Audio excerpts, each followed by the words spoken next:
กหบดีพ่อข้าประชาชนผู้ที่มีศรัทธานำไปทอดถวายยังพระอารามหลวงแห่งใดแห่งหนึ่งทั่วพระราชอาณาจักร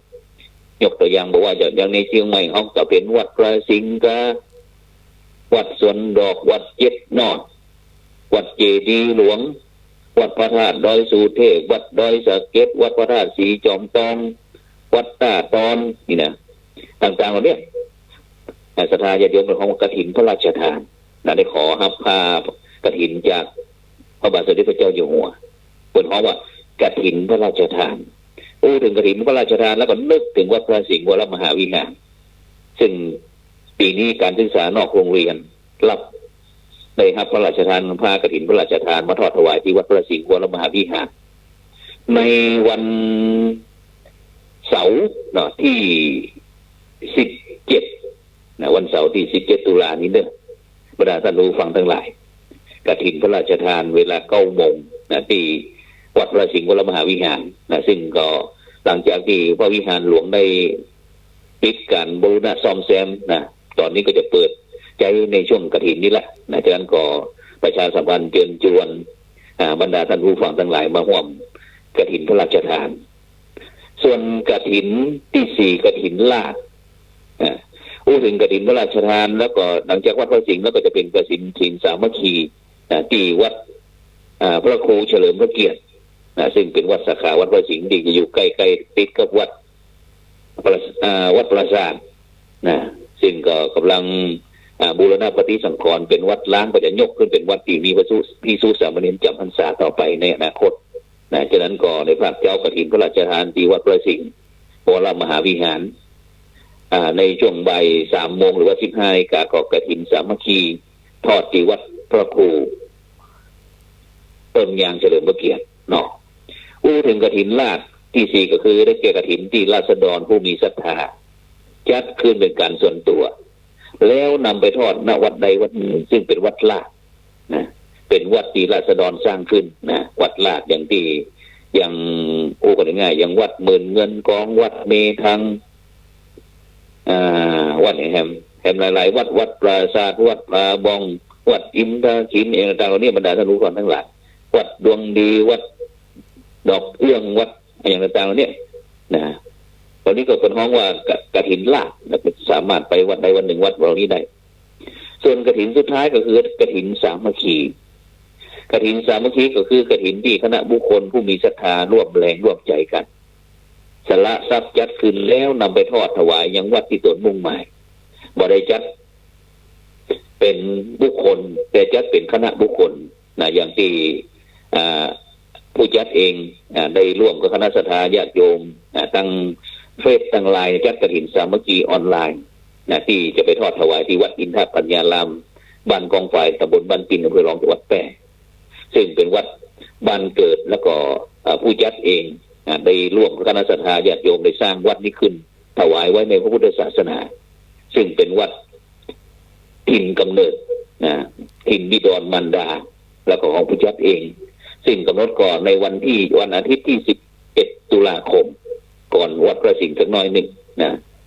จะจัดทอดถวายที่วัดอินทปัญญารามจังหวัดแพร่ซึ่งปีนี้ก็ตั้งไว้ว่าจำนวน199 กองกองละ499 บาท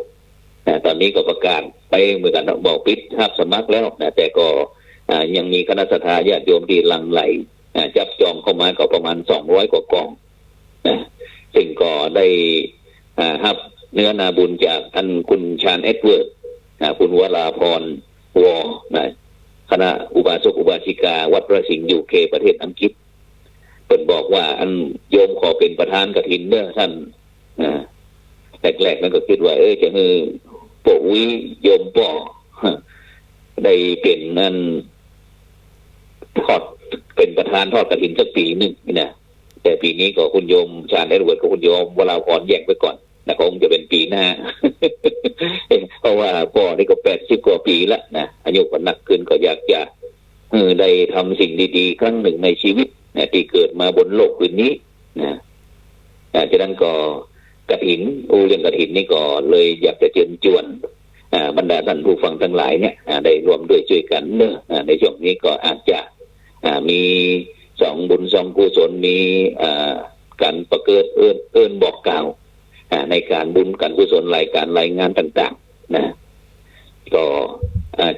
มีน้อยเขาก็ทำน้อยเนาะแต่ทำแล้วก็บอกมันได้ตกต่อตนเองแล้วก็ตกต่อครอบครัวเพราะฉะนั้นเนี่ยบรรดาท่านผู้ฟังทั้งหลายบุญกฐินจะเป็นบุญพิเศษส่วนของว่าบุญ5 ศสิบุญ4 ศก็คือบุญที่หนึ่งกับบุญสละสละเวลานำพักนำแห่งนำเงินเพื่อที่จะบำเพ็ญบุญบำเพ็ญกุศลบำรุงพระพุทธศาสนา2บุญสามัคคีพร้อมใจกันประกอบมีขึ้นด้วยน้ำใจอันงาม3บุญศักดิ์ศรีประกอบความเป็นพุทธศาสนิกชนที่มีศาสนาพระพุทธศาสนาเป็นประจำของตนเองซึ่งในปัจจุบันนี้เขาก็จะหันวัยรุ่นต่างๆบอกว่าฉันเป็นคนที่ไม่มีไม่นับถือศาสนาไม่มีศาสนาอย่างต่างๆแต่เขาหารู้ไหมว่าบรรดาท่านผู้ฟังทั้งหลายถ้าเขาบ่มีที่พึ่งที่ปิงเนี่ยมันจะลำบากในการดำเนินชีวิตบ่มีอย่างที่คอยเป็นเกาะเป็นกำบังป้องกันขอบเขตของเขาเพราะว่าวันนี้อาจจะคิดผิดมาเข้าใจเรื่องศาสนาอาจจะเห็นบุคคลนั้นบุคคลนี้มันก็เลยคอยว่าทำนั้นทำอย่างนี้นะแต่แล้วเขายังบ่เข้าใจยังบ่เป็นปราชญ์เด้อบ่เป็นผู้โหเด้อนะก็เลยว่าไปตามแฟชั่นนะบุญเป็นบุญศักดิ์ศรีประกาศความเป็นพุทธศาสนิกชนเป็นคนที่มีศาสนาประจำจิตประจำใจแล้ว4กับบุญศักดิ์สิทธิ์เพราะเป็นบุญเป็นที่พึ่งเป็นกัลยาณมิตรเป็นเงาเข้าที่ตามเป็นต้นทุนชีวิตทั้งโลกนี้ก็โลกหน้าเพราะฉะนั้นในค่ำคืนนี้ก็ได้นำนานาสาระธรรมะขององค์พระสัมมาสัมพุทธเจ้าเรื่องบุญกฐินทานตั้งแต่แฮม1 ค่ำเดือน11เป็นต้นไปจนถึงขึ้น15 ค่ำเดือน12แต่ฉะนั้นก็ได้ประชาสัมพันธ์ไปนะอย่างที่ว่าวันที่7ตุลาคมนี้คณะสงฆ์จังหวัดเชียงใหม่ก็จะได้ประกอบพิธีสามีจิกรรมพระมหาเถระเนื่องเทศกาลออกพรรษาที่วัดพระสิงห์วรมหาวิหารวันที่10นี้ก็ตุลาคมนี้ก็จะเดินทางไปร่วมอนุโมทนาสลากพัดที่วัดบันปงอำเภอรองจังหวัดแพร่วันที่11นี้ก็จะเป็นกฐินสามัคคีที่วัดอินทปัญญารามบ้านกองฝ่ายวัดผู้จัดเองฉะนั้นคณะสัตยาญาติโยมท่านผู้ฟังก็อยากจะร่วมก็ได้เนอะเพราะว่าการทำบุญสุนทานนี่บ่สามารถที่จะผิดได้แล้วก็วันที่17ตุลาคมนี้ก็อันเป็นกฐินที่วัดพระสิงห์วรมหาวิหารกฐินพระราชทานในภาคเจ้าส่วนในภาคบ่ายก็จะเป็นกฐินสามัคคีที่วัดพระครูเฉลิมพระเกียรติวันที่25ตุลาคมนี้ก็มีงานกฐินวัดจังกัมวัดจังกัมมุเอียงกุมกามตำบลท่าวังตาลอำเภอสารปีท่านอธิการจันกันตศรีโลเปิดฝากข่าวว่าประชาสัมพันธ์อยู่ที่ใกล้ๆก็สามารถที่จะร่วมในเรื่องกฐินสามัคคีที่วัดจังกัมเอียงกุมกามท่าวังตาลอำเภอสารปีแล้วก็ที่วัดกอประจำโฮงนี่ก็ทำบุญทานเสนาสนะซึ่งก็นิมนต์ผู้จัดไปเหมือนกันก็พยายามที่จะแยกล่างไปส่วนวันที่29ตุลาคมนี้ก็คุณโยมชาญแอดเวิร์ดคุณโยมวราพรวอพร้อมถึงคณะสัตยาญาติโยมวัดพระสิงห์ UK ประเทศอังกฤษก็พร้อมถึงท่านพระครูศรี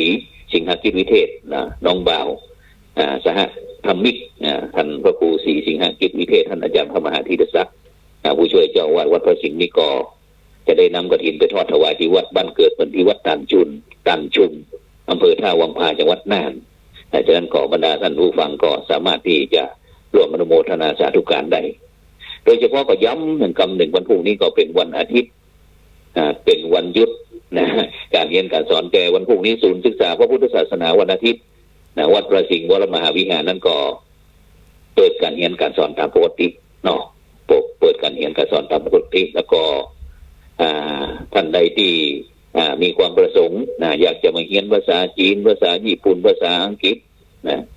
คณิตศาสตร์เรียนฟรีบุญก็ได้ไส้ก็เต็มวันพรุ่งนี้นอกจากที่เขาจะเรียนเรื่องธรรมศึกษาชั้นตรีชั้นโทชั้นเอกในภาคบ่ายเขาก็จะเรียนวิชาเสริมเข้ามา